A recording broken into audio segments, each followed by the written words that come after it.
Morning students, how are you today? I hope everyone is having great. Today you will learn with me Miss Elsie. But before we start our lesson, let's pray together first according to your beliefness, and pray is beginning.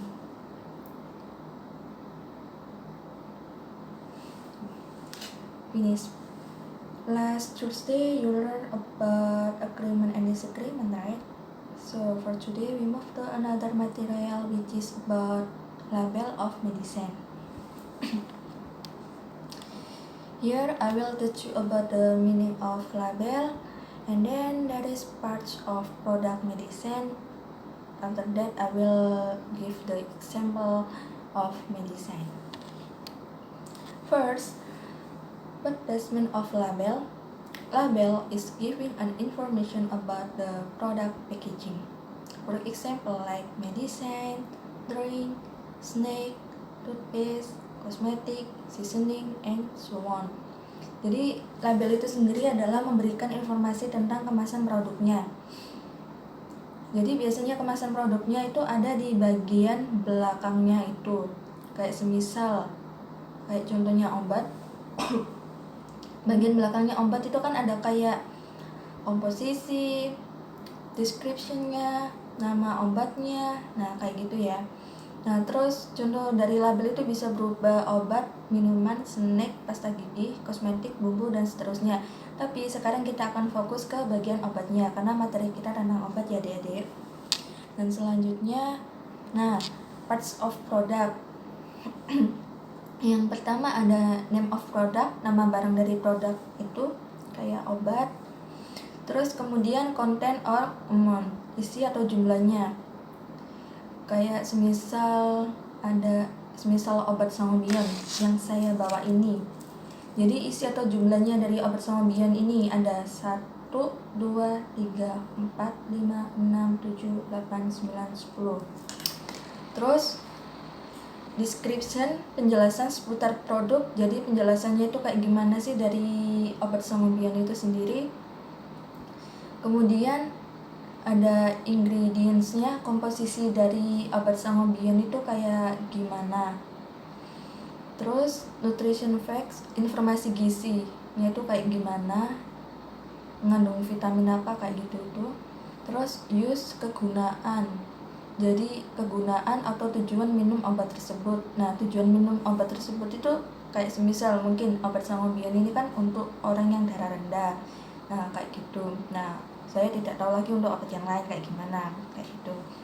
Terus direction to use and dosage, petunjuk penggunaan atau cara pemakaian dan dosis.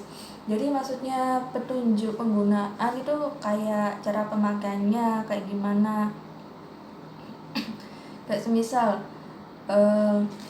untuk yang Sangobion ini biasanya kan buat dewasa itu 1 tablet ini ya, tapi saya kurang tahu untuk yang anak kecil kayak gimana, kayak gitu cara pemakaiannya. Dan dosisnya biasanya ya juga ada di bagian belakang obat.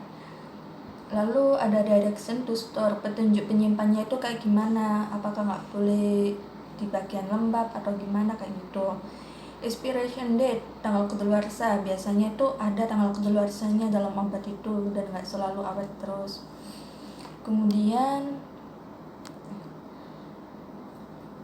saya akan memberikan contohnya nih ya, contoh dari obat Sangobionnya tadi yang sudah saya jelaskan di sini lengkap banget, ada bagian komposisinya atau kayak ingredientsnya tadi ya adik-adik.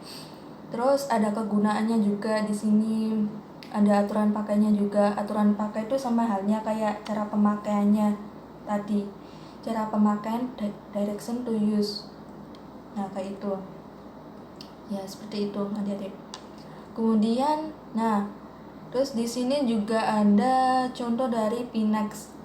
Nah, oke, kita bahas bareng-bareng ya. Yang pertama ada drug, nama obatnya apa? Ada apa enggak, available itu ada.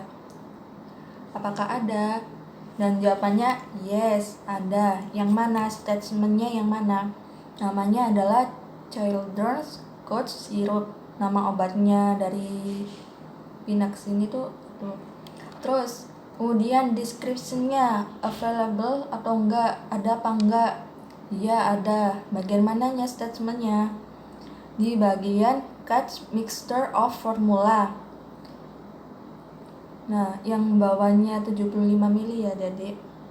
Terus yang ketiga ada content or amount. Jadi isi atau jumlahnya ada apa enggak?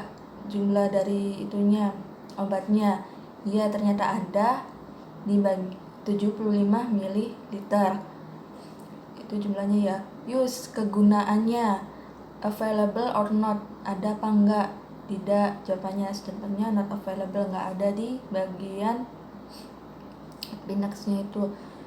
Lalu direction to use dan dosage, petunjuk penggunaan dan dosisnya, available or not, ternyata ada, yes.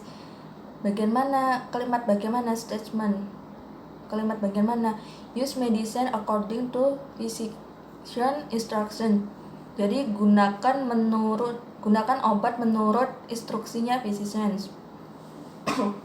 Kemudian direction to store, petunjuk untuk penyimpanannya, available or not, ada apa enggak, dan di situ tulisannya ada. Jadi statementnya yang mana? Keep in moderate temperature, menjaganya di temperatur yang moderate. Lalu statement yang kedua, keep away from children, jadi jauhkan dari anak-anak. Nah, petunjuk untuk penyimpanannya ya, nggak boleh dekat sama anak-anak, harus dijauhkan. Lalu kemudian expiration date-nya, available or not, ada apa enggak? No. Statementnya mana? Not available, jadi nggak ada tanggal kedaluarsanya gitu. Nah, sekian dari penjelasan saya, semoga adik-adik paham ya. Jadi intinya label itu biasanya ada di belakangnya obat, kalau enggak ya di sampingnya obat itu ada labelnya. Nah, biasanya di label sendiri itu ada kayak komposisi, ada nama obatnya apa, lalu ada aturan pakainya kayak gimana, lalu ada ingredients atau komposisinya kayak gimana, terus dosisnya kayak gimana, cara penyimpanannya kayak gimana, seperti itu ya adik-adik. Semoga adik paham, dan sekian dari penjelasan saya, dan jika ada salah kata mohon maaf, dan semoga adik-adik mengerti. Saya akhiri, wassalamualaikum warahmatullahi wabarakatuh.